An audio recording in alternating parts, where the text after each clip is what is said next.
popular seats available. The view isn't too good, but it's better than nothing, and best of all, it's absolutely free.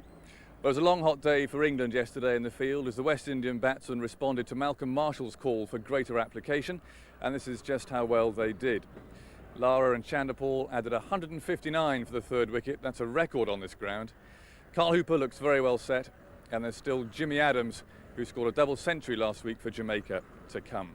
Well, there's been a lot of talk about England's selection policy yesterday. It was certainly a bold move to choose two spinners, but quite how they expected Dean Headley and Angus Fraser to carry the seam attack on their own in these hot conditions is quite beyond me. Having said that, I thought the spinners might get rather more out of the pitch yesterday, but that probably explains why I'm stuck up a tree and Michael Holding is down at pitch side.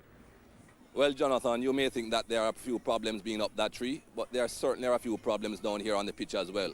Yesterday in my pitch report, I did make mention of the fact that there was a bit of grass on the pitch, but not entirely throughout the surface of this pitch. And the areas that have grass have not really been a serious problem. Lots of balls have landed in this area. You can see the ball marks here, a bit of red, and slight indentations along the surface. But that is normal for any test pitch. But the problem is, these areas now, where there was not much grass at all, these areas were very bare, no grass roots to hold it, to bind it together, and you can see the destruction here. These areas have disintegrated and badly. This is just the first day. What is going to happen if balls continue landing in these areas throughout this test match? I hate to think.